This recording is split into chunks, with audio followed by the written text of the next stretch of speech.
Okay, welcome to the 8th common session of SunoikisisDC Digital Classics 2016.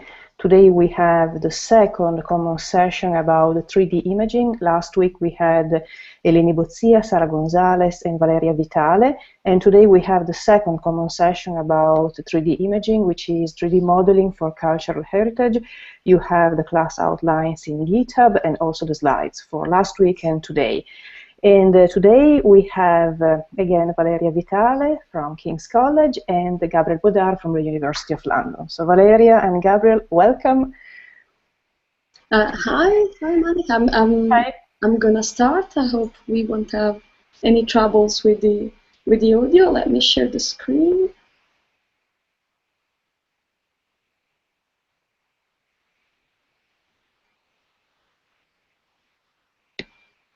Okay.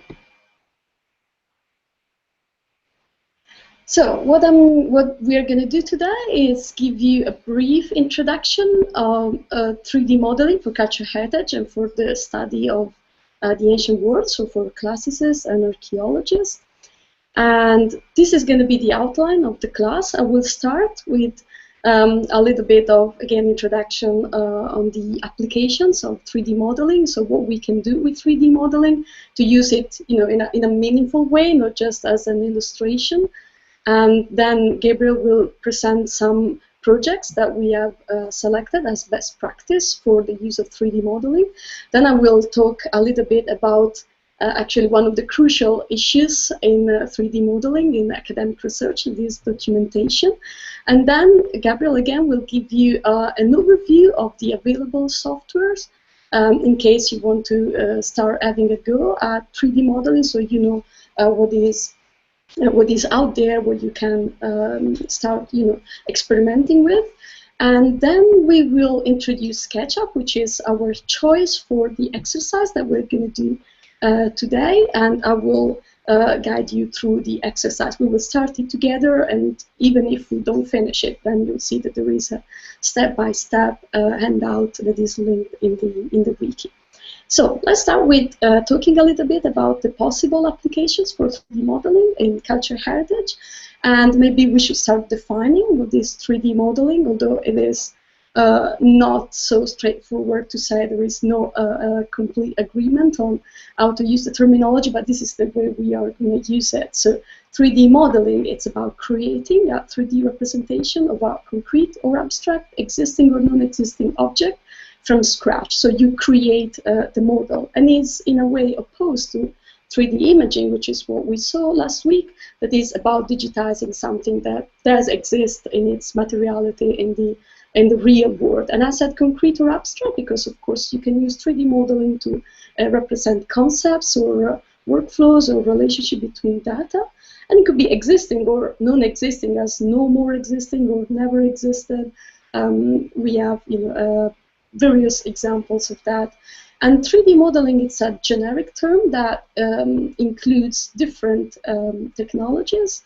The most common, the most popular is computer-aided design, or CAD, which is what we are going to use later as well. And it's, the kind of software that an architect maybe would use to make a model of a house. Is that kind of modeling. But there are other ways to use 3D modeling. For example, we have procedural modeling, where the software could generate in quite a little span of time an entire city, but according to the parameters that we entered. So, for example, we could ask the software to have buildings in our city to have 30% of the buildings that are 2-story high, or that 20% of the buildings will have a back door, or that there will be 2% of the buildings that will be very luxurious, big villas, and so on. So it will be randomly generated, but according to our parameters.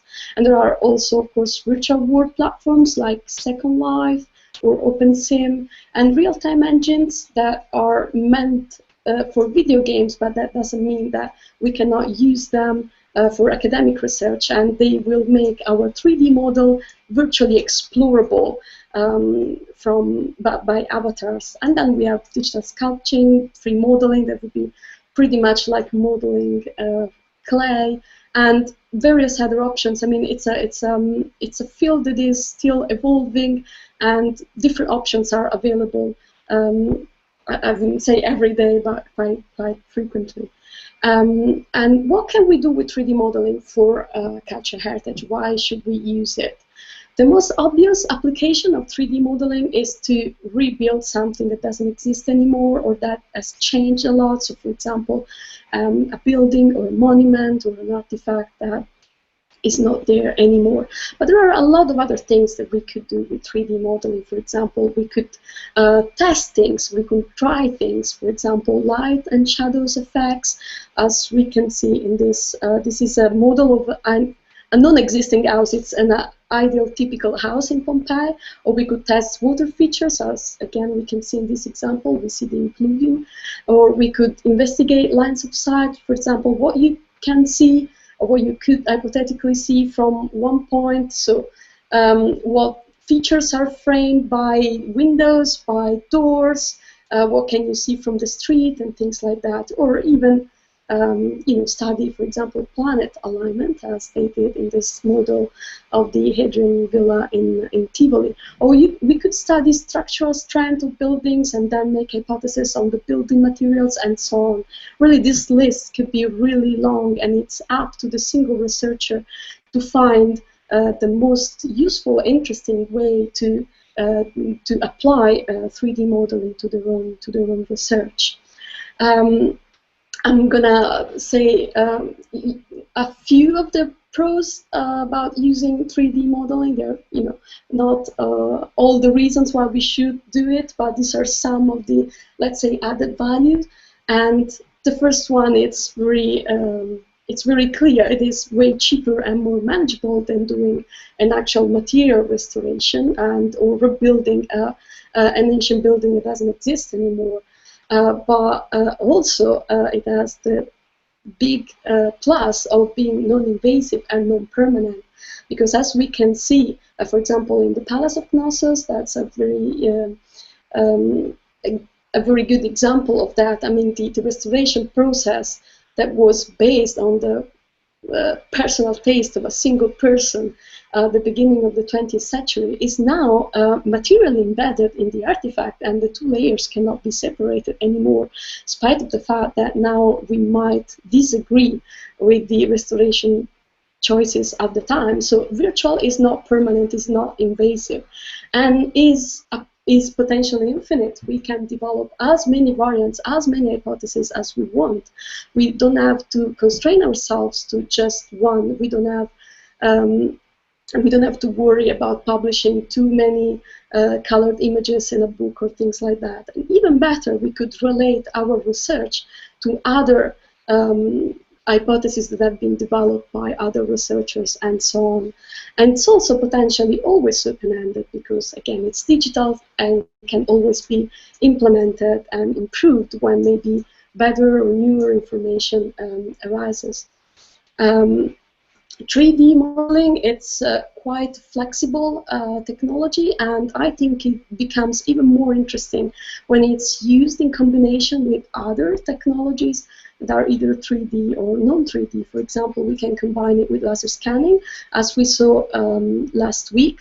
For example, we could have laser scanning information about an archaeological site, and then build on top of that the 3D modeling of our hypothetical restoration. Or we could combine it with photogrammetry, as we are going to do in our exercise. So we will use the artifact that I hope some of you did the exercise last week, so that now you have a small model of an artifact obtained via photogrammetry, and we could then contextualize it into a 3D model. Or we could use motion capture to put human actors into virtual environments, or we could actually use multispectral imaging and RTI to texture our 3D model, as we did in this experiment on the restoration of a wooden statue in Tallinn. So we texture the same model with infrared images, with UV images, and even with archive images that were before the statue was restored, so we could see on the model how it looked like before and after the restoration. And of course, augmented reality that is getting more and more popular. And again, it's up to the creativity of the single researcher to see with what 3D modeling could be combined. But the methodological reason why we should and it's interesting to use 3D modeling when we study the ancient world is that we can then look at things introducing the variable of space, spatial information, the position of things, the dimension of things, the orientation of things. And when we introduce this kind of concept and we visualize it, then it changes the way that we look at some of the ancient objects. So, for example, if we introduce the concept of scale and location, let's think of a graffito. A graffito maybe in Pompeii, an electoral graffito that says, I don't know, vote for Monica Berti because she's really a good candidate. And now we should imagine this graffito written very big on a public street, which is probably what we expect. Now let's imagine the same exact graffito with the same exact words written very small in a private space. Now the text is identical, and if you just saw the transcription, you wouldn't notice, any difference between the two variants. But once you introduce the scale and the location of it, then these are two different artifacts. They are meant for different publics. They mean different things. And knowing where something was and how big it was does change the way that we perceive it and think about it. And this is another example. This is a model of the theater of Pompey in Rome that was done by my colleague Martin Blaseby at King's College. And I'm not sure you can see it, but there is a tiny black spot on the stage, and that tiny black spot, it's basically the actor. It's a man. So you think that this theater is big when you look at images on a book, but only when you see a human actor in scale performing on the stage, you realize that this place was really huge and you could see really little. You probably couldn't even tell, what kind of mask this person was wearing, and most definitely you couldn't hear what they were saying. So what kind of performances were they staging in this kind of theater? Were they staging some choreography, some battle scenes? We don't know. I'm just really wildly speculating. But what I think is that they couldn't perform the same things they would perform in another smaller theater. So again, the question that I'm able to ask about this theater, they change when I really think about its scale. And again, if we think about relationship between things and how 3D modeling can highlight relationship between things, if we look at this statue, as this statue was on display in the British Museum briefly alone, so we could look at this statue and think that it's beautiful and striking and everything. But then we find out, I'm sure that most of you already know, but please bear with me. We find out that this statue is actually part of a group with other 4 statues. And so we maybe start wondering, okay, what was the relationship between these statues? What was the position? Were they one in front to the other? They were on the same line? They were facing each other? So we start asking different questions about this artifact when we know that there were other elements that had spatial relationship with it. And if we think about it in a wider scope, then again, let's think of a statue, but also that, the statue wasn't meant to be looked at alone in a museum. It was meant to interact with a lot of other natural and handmade, human-made features. Like, for example, it was probably, in our hypothetical example, meant to interact with natural vegetation, but maybe also with the artificial vegetation painted on the walls, maybe with a fountain or with a pool of still water that would reflect its image. It was maybe meant to be framed by the columns, to be hit by the light, and so on. a contextual richness that 3D modeling and spatial information can really can help us represent. And also natural landscape, of course. So if we read about the temple of Jupiter Anxio in Terracina, we might learn a lot about the arches and the podium and everything. But how more relevant is to know where that place is and what you can see from that place when we combine 3D information with geographical information. And we can, looking at the shape of the promontory and the view, we can really understand why they decided to put that temple there. And same thing in cityscapes as well. So what was the relationship between buildings? What building could you see from another building from a particular street? What building could you see first when entering a city? And a lot of other questions that 3D modeling and spatial information can help us. We can use that as a tool to ask new different questions. But now I think we are gonna show you a few projects that use 3D modeling, and Gabriel will discuss them.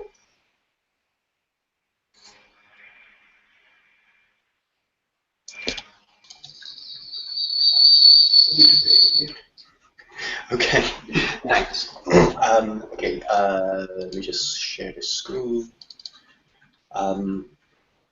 Okay, I'm really going to talk very, very quickly just about a couple of projects here at the moment. Why can I hear an echo of myself? Very well.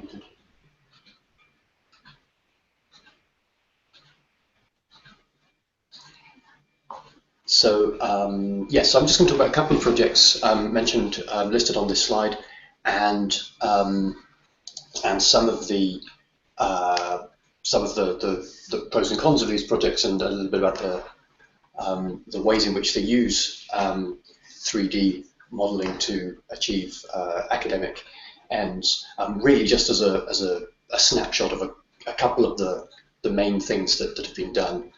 With this, there's dozens of projects we could have used for examples in here.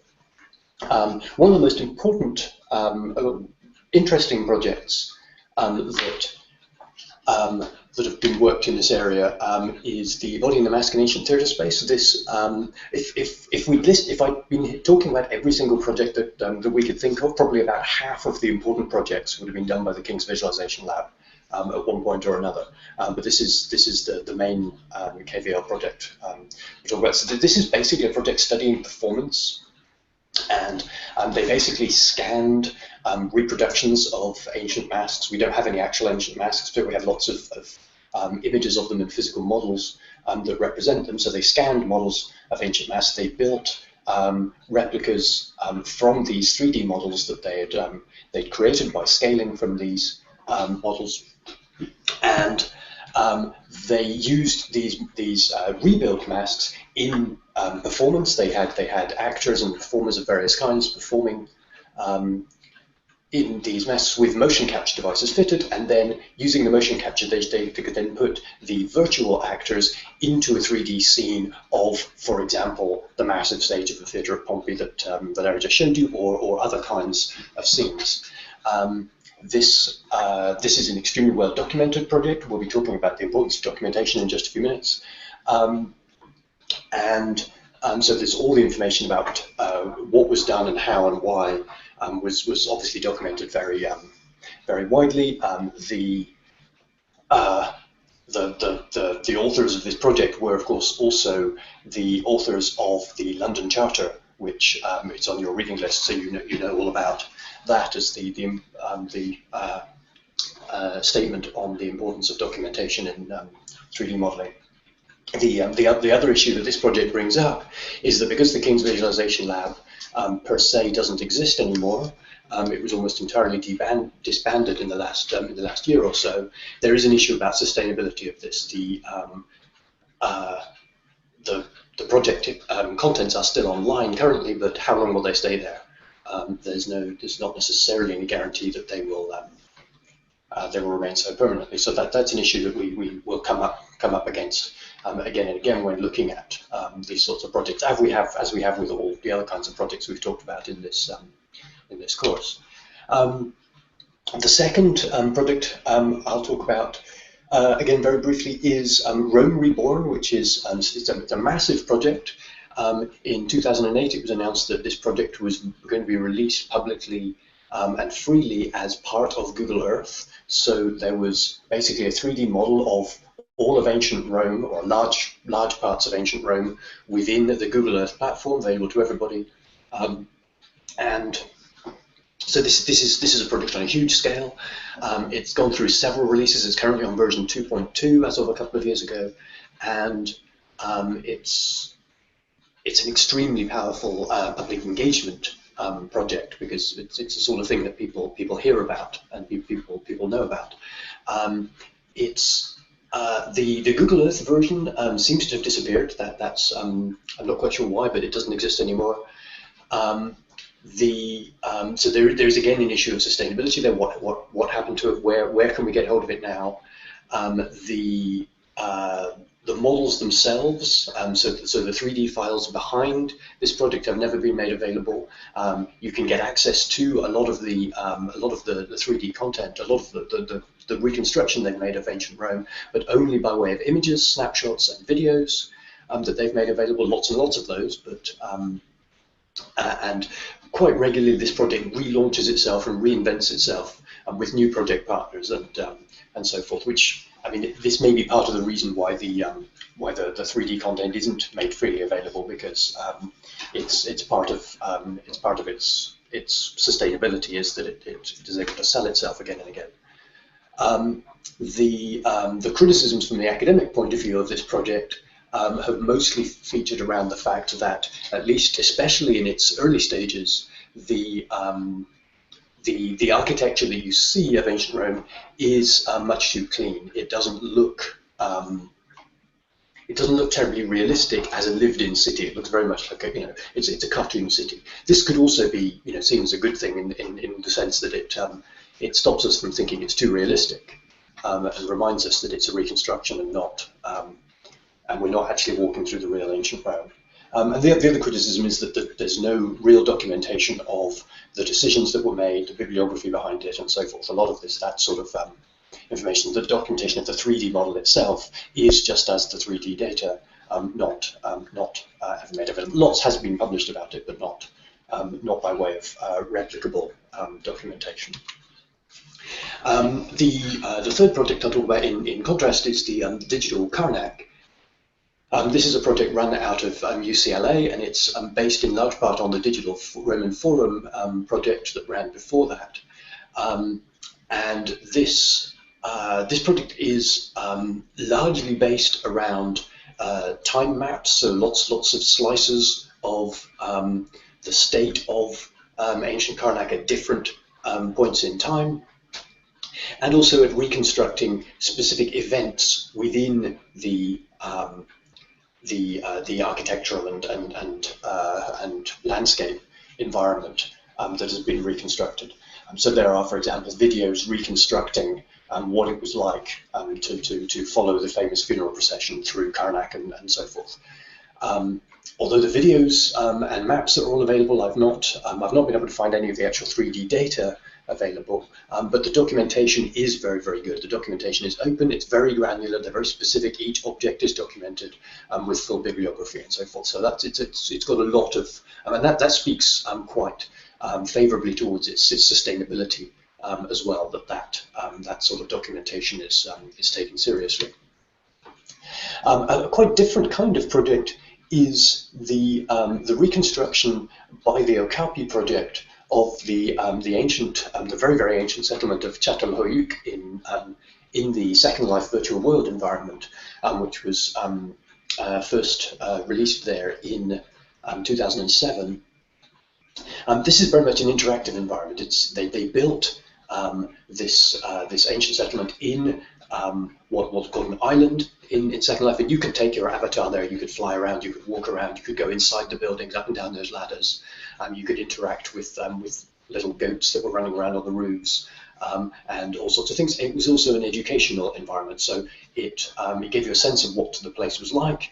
It had various features built into it for archaeological education and training, so you could pull off the top layer of the top strata of an archaeological dig and find what's underneath, and then pull off another strata and so forth, and get various information. That way, it was. It also had various animated features built in, such as the famous fire, which archaeological evidence suggests burnt down a significant part of this settlement at one point. And you can look at the forensic evidence, and you can experience the fire starting to burn down the building by wandering in there. The Okapi project was all dedicated to open access in both tools and data. And so it was very much about spreading open knowledge through this material, and so again it was sustainable in the sense that the information that went into building it is available to others. But the project is now closed. The island in Second Life is no longer there. A lot of the links on the project website are broken, and the documentation therefore is maybe a little bit fragile in that sense. We're not sure where it is and where it how long it's. I mean, it's documented in the sense that all the open data and open publications that came out of it are still exist, but the project description itself does seem to be degrading slightly. And finally, I'm not going to talk about the Theatron project, but what I'm doing is in this slide. There are links to a few sources of bibliography on the Theatron project. This is another King's Visualization Lab project that ran over several years. And one thing we suggest, if this is of interest to you, is using some of the reports on this project as the basis for a discussion of this sort of work in the local tutorials. If you want to, that's one of the things we're going to do with our students here anyway. So I'll just throw that one up there for you for that. So I'll now pass back to Valeria. I will mute before she unmutes so we don't get that beautiful feedback. Okay, and I'm back. Can you hear me? Yes, without echo. Thank you. I'll go back to sharing my screen.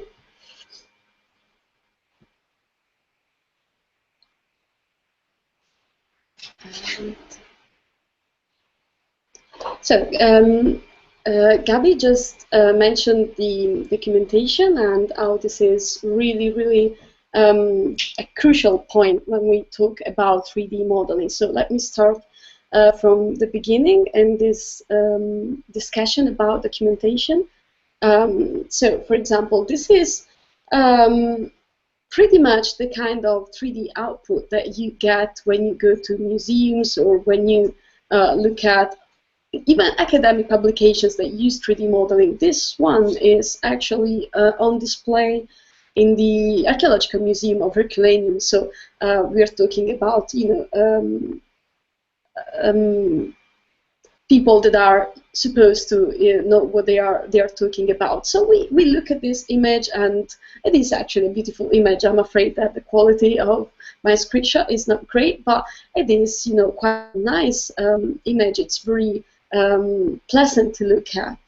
But I mean, if I am a classicist, or even if I am, just an interested member of the public, and I wonder, why we have this particular decorative pattern on the walls. Is it based on some archaeological evidence, like the frescoes were still there when the house was found, was unearthed, or is it based maybe on some recurrent pattern that was common in Pompeii, or is it, I don't know, based on some book about Roman art, Roman frescoes? Is it based on something that was in Rome in a similar period of time?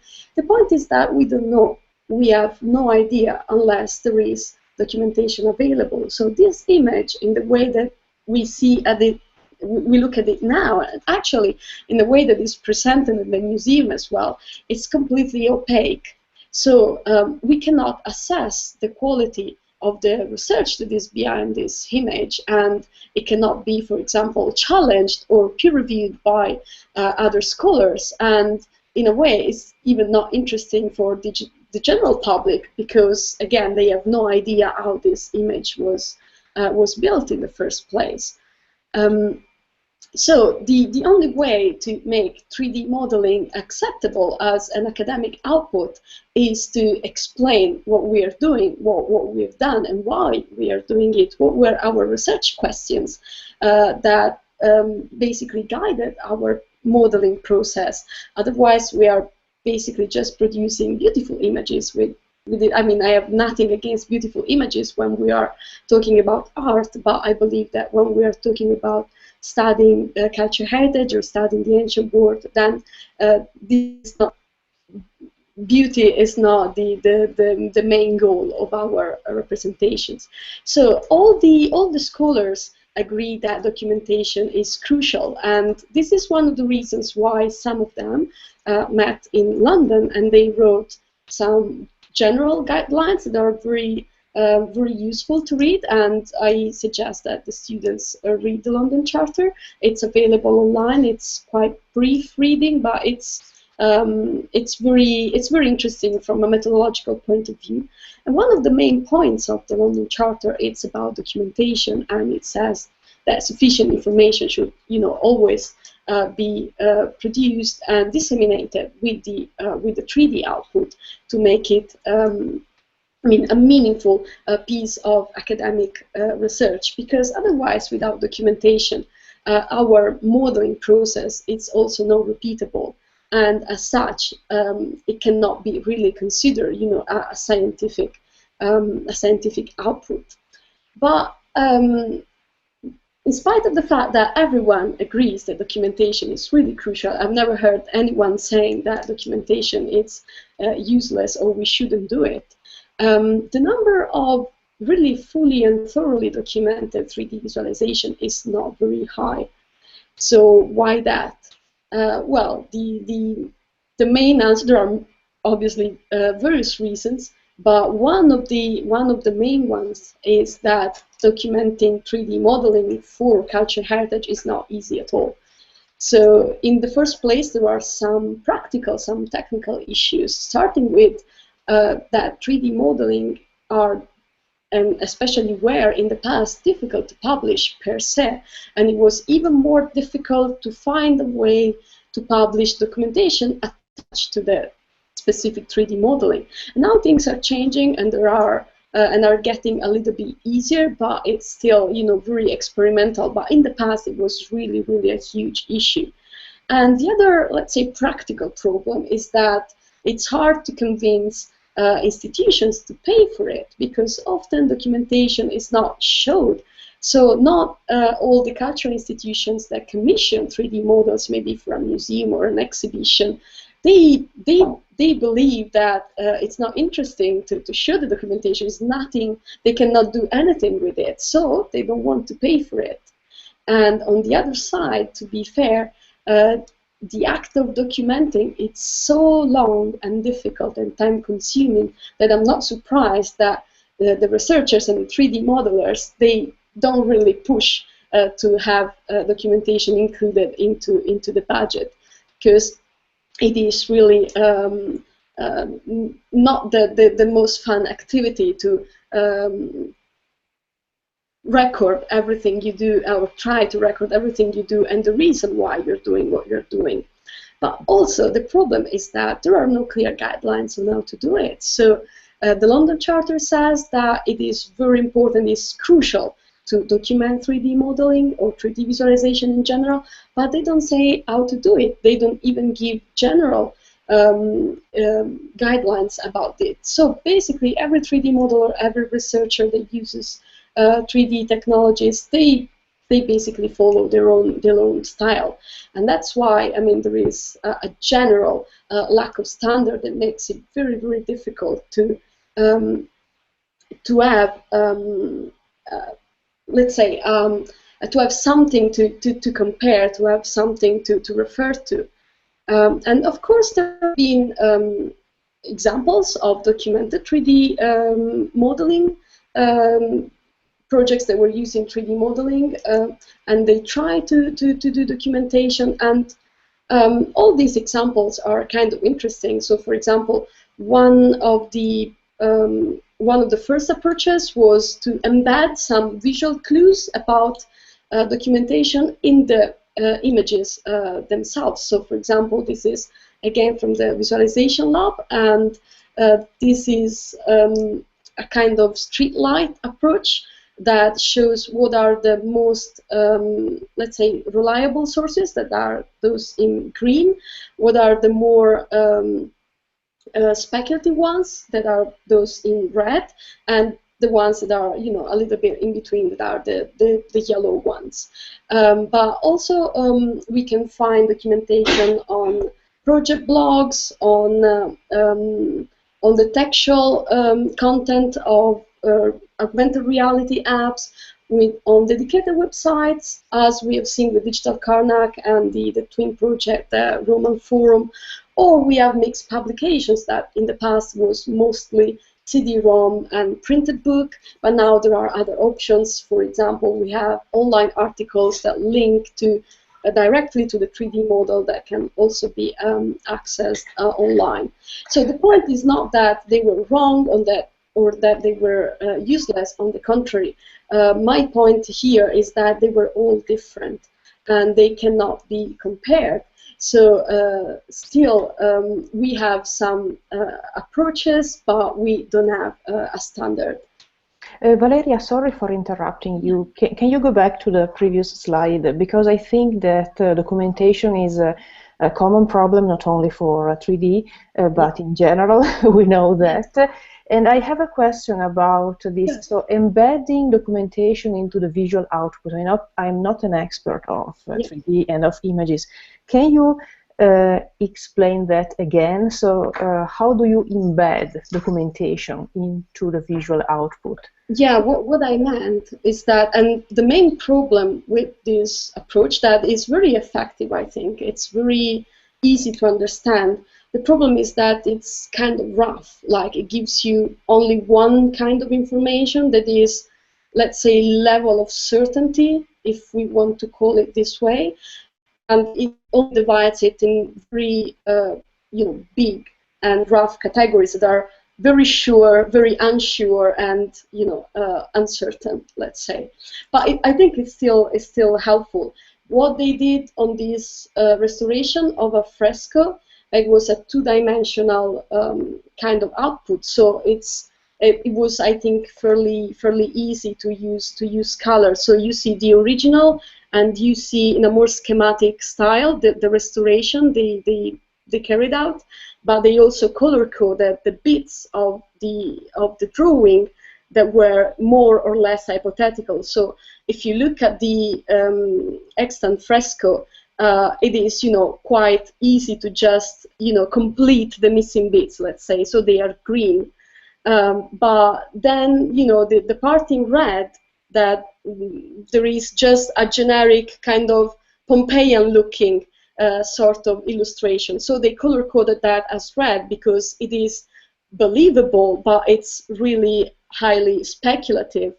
And another approach is to use, for example, in 3D models, different levels of opacity, as we saw in that other project that was using full opacity for the laser scanning, and then this lesser opacity for the hypothetical reconstruction. That is another way to give visual clues about certainty. Or the choice of using a very sketchy style just to give, in general, again, the idea that they are hypotheses, they are not, we don't have certain archaeological reliable information about it. But again, it's a start, and I think it's important to have a non-realistic style to don't give the illusion of certainty, because we can never be sure about ancient objects. But I'm afraid that it's not the best way to deal with complex information. I hope I answered your question. Yes, thank you. But I'll show. Okay, I'm gonna talk about documentation issues for at least another couple of slides.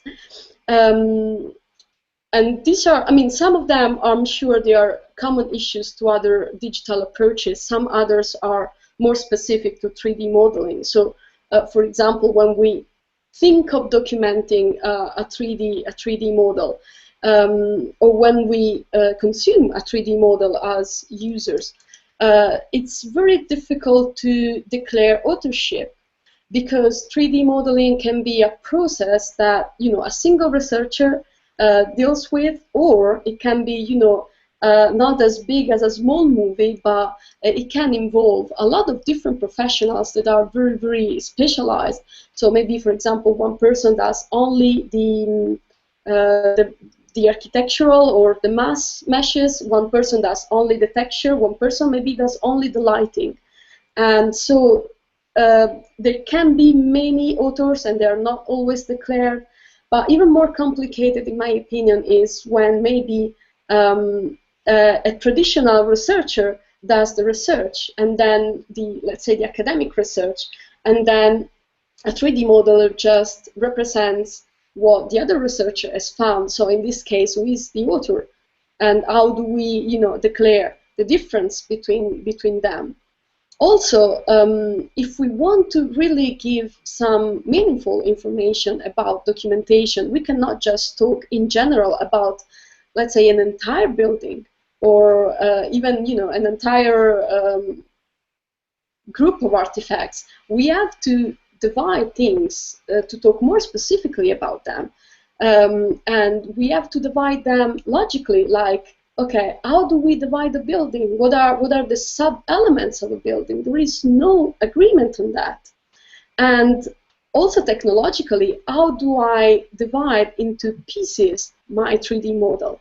How do I call them? How do I relate them?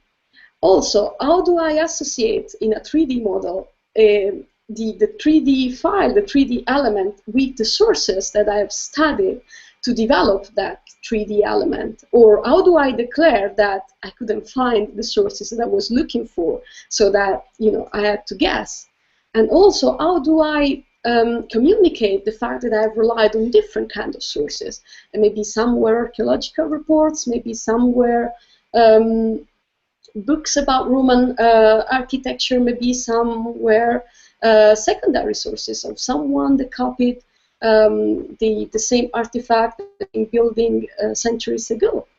How do I declare the many times that while we are doing some modeling, we simplify things? And we will see that in our exercise as well. For example, if I go on a temple, if I want to do the 3D model of a temple, I won't measure every single column. I'll measure one and I will just duplicate it. But of course, that is a simplification, and probably doesn't matter. In my research, doesn't matter, but maybe in another research, it matters even, the little differences in centimeters or even less than centimeters among the different columns, and many more. I mean, documenting, it's really, really difficult, but I don't mean this to be to put people off documentation. On the contrary, I think that is very important, and is very, also, if you want, a challenge. So it's fascinating as a challenge. And even if there is not a standard yet, that doesn't mean that we don't have to try.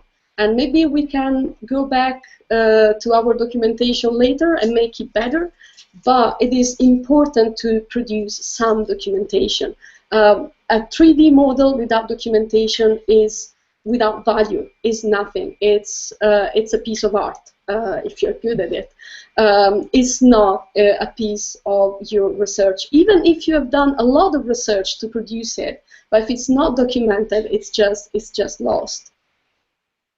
And because we mentioned secondary sources, I just want to go quickly to talk about them. I hope I'm not eating into Gabriel's time. Okay.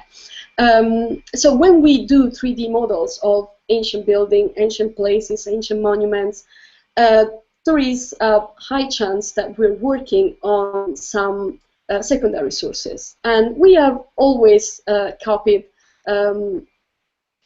ancient artifacts. The Romans did it with the Greek, and the people in the Grand Tour did it with the Romans. And this is pretty much what we're trying to do as well with our 3D modeling. We are trying to represent a piece of cultural heritage. And secondary sources are amazing. They are incredibly rich, and we are so lucky that we have them. For example, this is a drawing of the mosaics of the main building in the Temple of Isis on the Lyceum. And we know about these mosaics only because they have been recorded in secondary sources, because they are lost. I have no idea what happened to them, but we know about them, we know about their dimensions and everything, because they were recorded by La Vega and Piranesi, and we should all be extremely grateful to them. And of course, this is really one of the main tools when we do research about cultural heritage. So, for example, this is the House of Orpheus in Pompeii that has this big fresco that gives the name to the house. But you see that the fresco, it's quite badly degrading, and some bits are almost completely invisible. But because Pompeii is such an old archaeological site,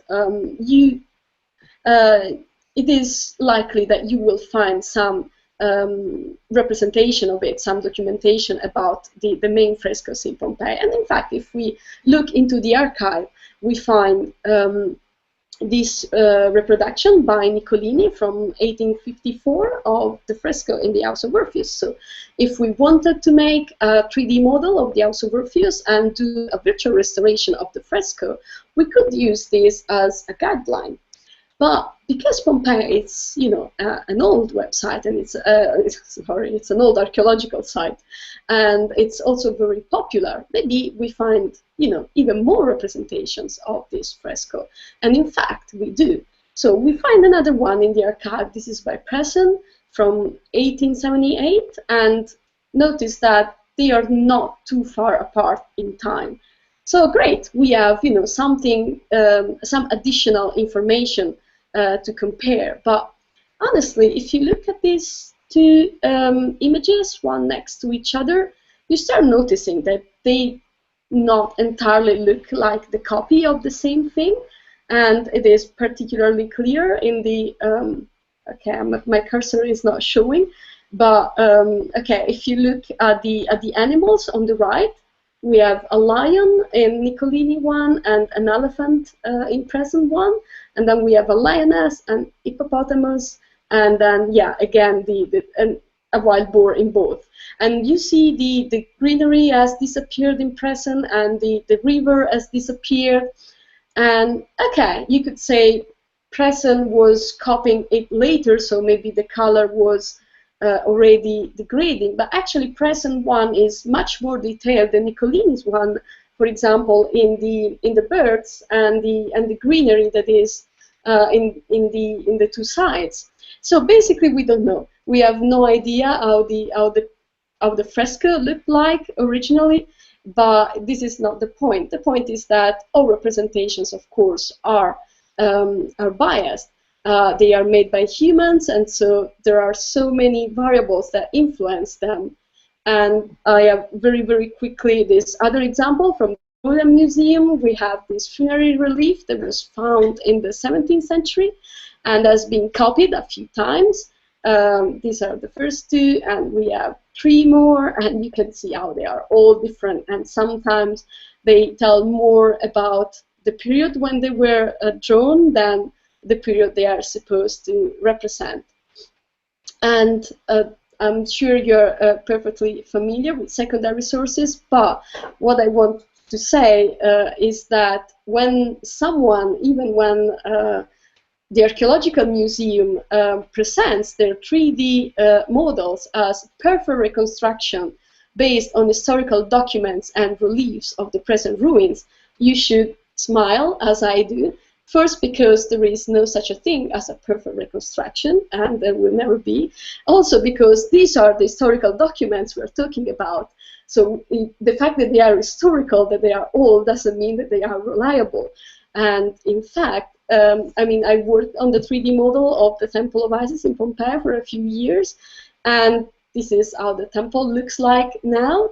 And of course, to find additional information, I looked at secondary sources because they can be actually very rich, but they also have to be analyzed and considered with carefulness. So, for example, this is by Piranesi, and you can see how Piranesi completely got rid of the external wall and actually added some ruins that do not exist, some broken columns here that do not exist. There is actually, you know, a very big wall here and here on this side, or this other resource that is an illustration for Pompeiana, where, yeah, the wall is back, but notice that to show better the interior of the temple, they, you know, made a little damage on the wall that I believe was never there. Or, and this is my favorite, we talk about the idea that someone had of the Temple of Isis, and you see that now in this illustration it is used to stage a very lavish Isiac ceremony, and it is packed with people. There is even a bull there, and I can totally assure you that there is no way in the world all these people were going to fit into that very small and cramped space. So the reason why I wanted to focus on secondary sources is that what I believe the best way to use 3D modeling when talking about cultural heritage and the ancient world is not looking at it as a way to produce perfect reconstructions or to show things as they were, because sadly we don't know. But I see it as a useful way to look at previous representations and an interesting way to represent what we know about something. So not how things look like, but the amount of information that we can collect and visualize about a place or a monument or an entity from the ancient world. And now it's back to Gabriel for an overview of the software. Let me stop sharing and mute myself. Great, thanks, Valeria. Yeah, so this is really just going to be a whirlwind glance at a couple of the most popular CAD and 3D software packages out there, just with a sense of giving an overview of why we're going to use the one we do for the exercise for this session, although it may not be necessarily the best one if you were going to do a professional project. So the first of these, and this is probably the most professional 3D modeling tool there is, 3D Studio Max. This is disadvantages. It only works on Windows. To buy a professional version of this, there's a $1,500 a year license fee for this software.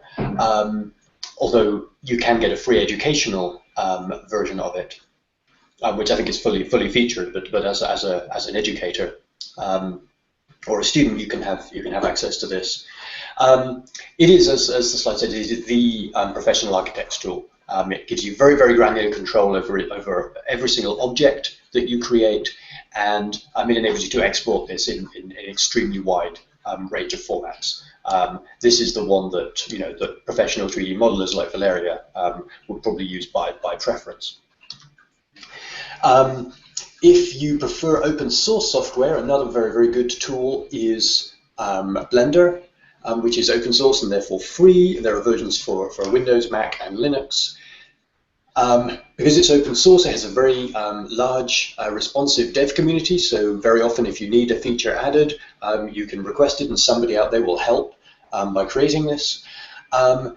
Because lots of different people have worked on this, there are redundancies, so sometimes there are multiple and confusing ways to do the same thing. It relies rather heavily on keyboard shortcuts, which means that it's quite hard to use this if you're using a laptop keyboard, for example, that doesn't have the numeric touchpad on the right. And its approach to geometry is a little bit counterintuitive for people who are used to computer-aided design.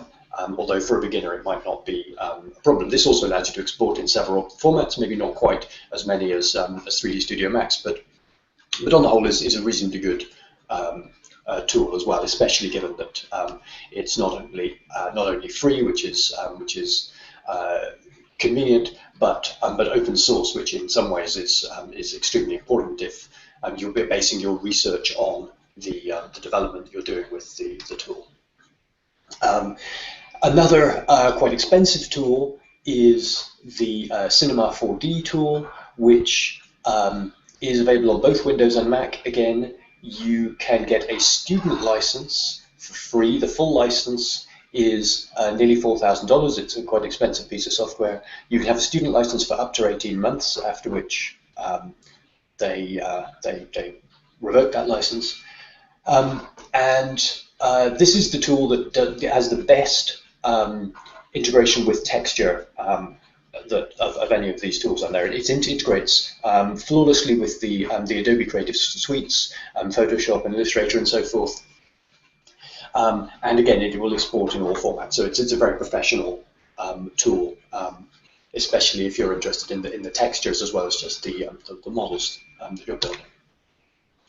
Then there's SketchUp, which is the one we'll be looking at. This is available on both Windows and Mac. SketchUp Make, the version we'll be recommending to use, is free. SketchUp Pro, you can get also for free if you're a teacher, for only $49 if you're a student, and a full version if you're a professional, $700. So it's still relatively cheap compared to the others. But SketchUp Make has much of the features that we'll need for this purpose. It's very easy to learn, easier to learn than most of the others, which is why we're using it for this training exercise. It has more limited granularity, and when you create a building or a large object, that object is a single entity within the software rather than being made up of very, very fine-grained fragments, which can have individual information attached to them.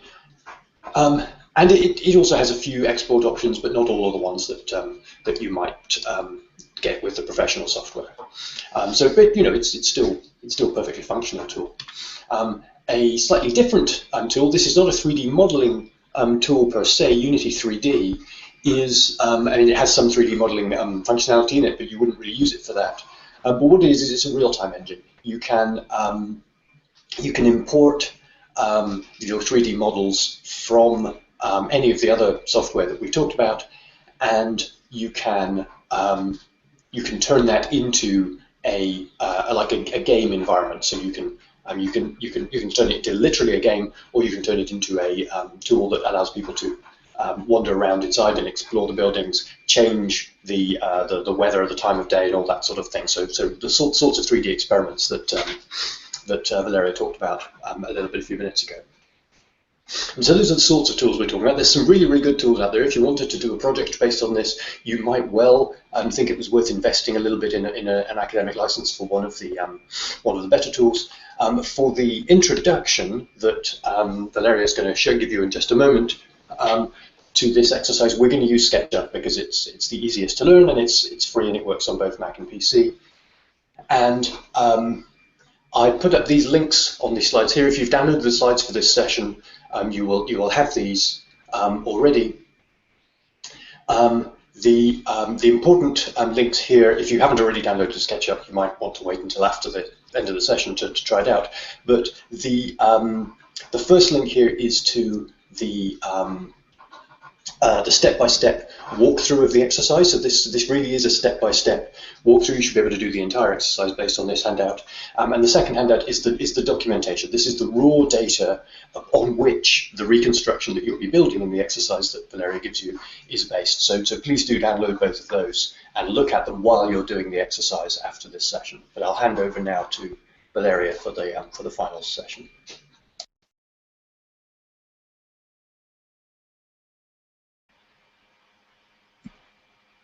Okay, I'm back. I need to share.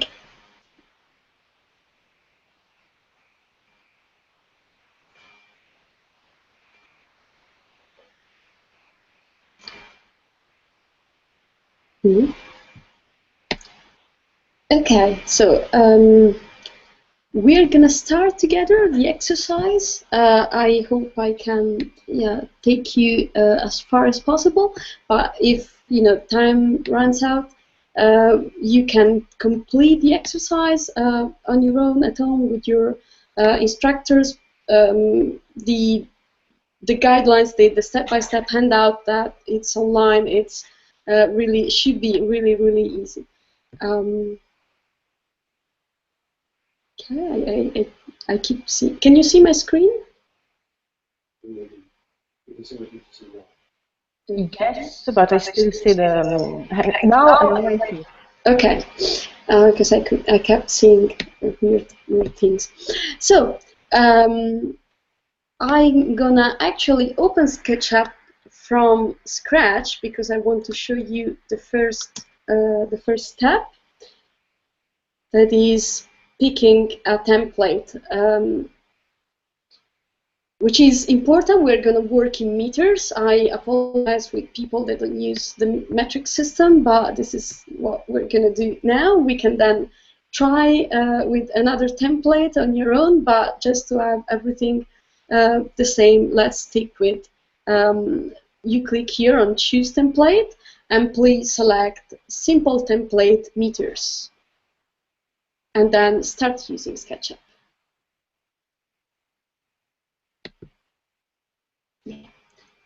Another thing that I suggest is that we immediately save our file, because SketchUp, especially on Mac, can be a bit unstable. Okay. Good. Let's get rid of this lovely lady. For people that have a mouse, a 3-button mouse, which I recommend as the best option to use SketchUp, there are some shortcuts like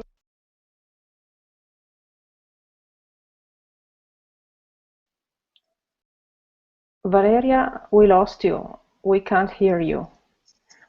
You have to unmute yourself.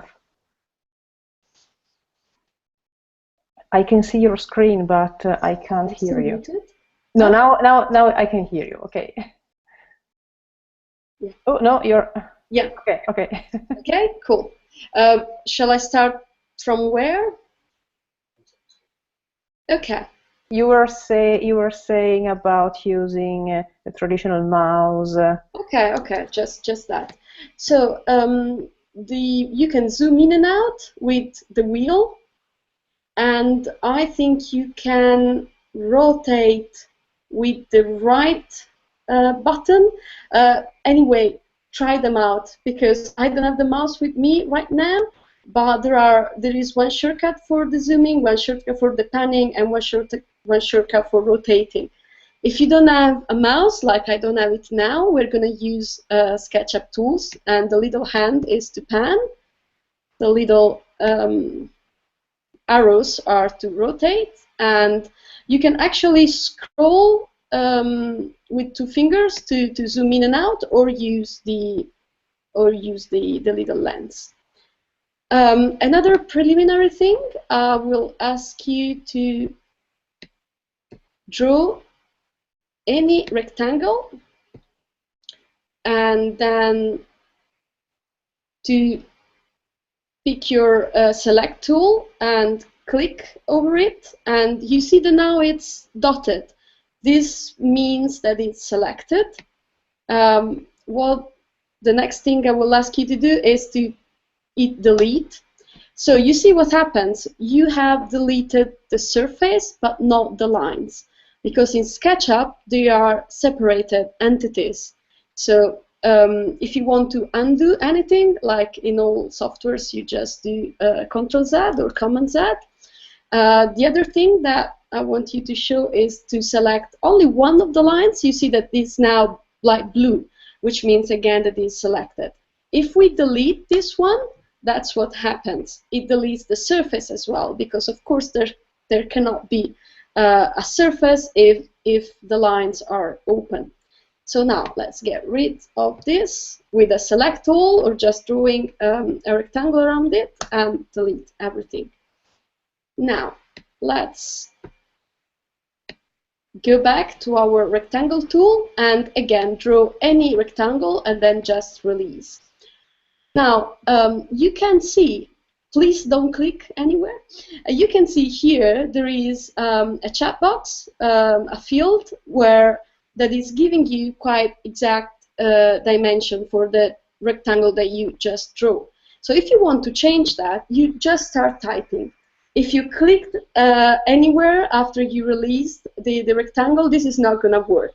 So if you see that you cannot type in, just delete the rectangle and try another rectangle. So let's type 13.2, 7.5, which are the real measurements of what we are building. That is one room in the Lyceum in Pompeii. It's the Ecclesiasterium. You'll find all the measurements and all the information in the handout and in the documentation PDF that is online. When you have entered your measurements, you click Enter, and then it should change to what you have input. Please notice that not all the keyboards will accept the same separators. I have an Italian keyboard, and I know that with the English keyboard, the separator between the two measurements is the comma, and the separator for the decimal value is the point. But I know that with French and Swedish keyboards, things are different. So again, if this doesn't work, try the semicolon instead of the comma and the comma instead of the point. Do some, try different options. So now we have our floor. Let's build the walls. So to build our walls, let's select the offset tool, and you over on the rectangle, and you click on it and you drag, and you see another rectangle, and you just release any rectangle, any distance is okay, because now we're going to tell it exactly how we want this offset to be, and we want it to be 0.44, and then enter. And this is the thickness of our walls. Now, these walls are a bit flat. We want to pull them up. So let's select this push-pull tool, and we want to select only the more outer rectangle, so we want it to be dotted, and then we click and drag, and we pull up the walls. You can release at any point, because we're going to say that we want them to be exactly 6 meters high. Okay, now we have something that now still looks like an open box, but this is going to look like the Ecclesiasterium, I promise you. We're going to now draw some lines on the wall, and to draw better, I think it's good to change the view. So from the camera menu, let's go to Standard Views and select Front. So now we have a neat and clean rectangle in front of us, and we can start drawing our guidelines. So let's select this tape measure tool, and let's start from this line. We click and drag to create a guideline, and then we release again any point, because we are going to enter precisely what are the dimensions, what is the distance that we want our guidelines to be. And the numbers that you will find again on the handout are 0.73 for the first, and let's go on. Second one is 2.35. Third one is 3.08. And fourth one is 4.7. And last one is 5.43. When you are done with the left side, you start doing exactly the same thing, but starting from the right edge. So same numbers. First one is 0.73. Second one is 2.35. Third one is 3.08. And 4.7. And last one is 5.53. Okay, now we need the vertical ones. First one is 3 meters, and second one is 3.6 meters. Okay, now we're going to draw the arch entrances to our ecclesiasterian room. So let's go back to the rectangle tool. So to draw the rectangle, we want to basically follow the guideline, and SketchUp is going to help us, because when we are on the intersection, it will visualize. You see this red cross, it's telling us that we are exactly at the intersection of the guidelines, which is exactly where we want to be. So we draw the line, okay, first, second, and third. I'm only gonna draw 3, and I'll show you why later. Okay, these are rectangular doors. We don't like them. We want them to be arched. Okay, this is a very non-intuitive tool, I find. So follow this this action. So to have a nice arch, you click on the first point, you click on the second point, then you don't click, but you follow the line until you visualize this blue dot that says midpoint, and then you, without clicking, rise it until it meets the other guideline, and then you click. If you click at any point during this process, that won't work, so you have to start again. So the workflow is clicking on one end, clicking on the second end, then without clicking, you follow the line, midpoint, go up, and then you click. Last time, 1, 2, follow, up, click. Okay, they look almost like arches, but there's something that we don't need. So we select the eraser tool and we get rid of this line that we actually don't need. Right. Now we need 2 more doors here, 2 more arches. We could just draw them, but I want to show you how to copy and paste. So we select this line and this line and this line. Okay, to do that on a Mac, you click on the lines holding Shift. I believe that on Windows it's holding Control, but you'll find the information on the handout. I'm sorry, I don't remember on top of my head now. Then you okay. When you have them all selected, then you select this tool, that is the Move tool, and holding, I think it's Control. Let me try Control. No, it's not Control. Alt. Yeah. Holding Alt, you basically drag your copied door and you put it in the right slot, and you can, without stopping, you can keep doing that to have another door just here. Oh, something went wrong with the arches here, but anyway, okay, we don't like this.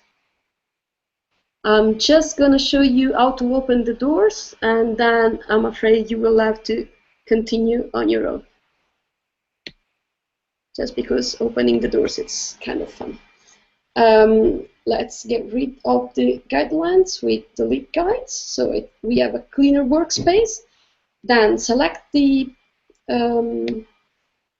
push-pull tool, and when you are on the first arch, you basically push until it disappears. And you could do it again on the other door if that is, if you want to do it. But you could also just double-click, and this works for every tool in SketchUp. It will basically reapply the last value. So voila, and now it starts looking a little bit like an ecclesiasterian. Okay, I think I have to stop now. If you have questions for me or Gabriel? Thank you, Valeria. Yes, I have to mute you. Oh, sorry. Unfortunately, you have to stop because it's 6:15, but it was very, very interesting. So thank you for another very dense common session today about 3D. I don't know if there are questions. Unfortunately, we don't have time, but again, so we have the class outline, slides, and I know that both Valeria and Gabriel are available.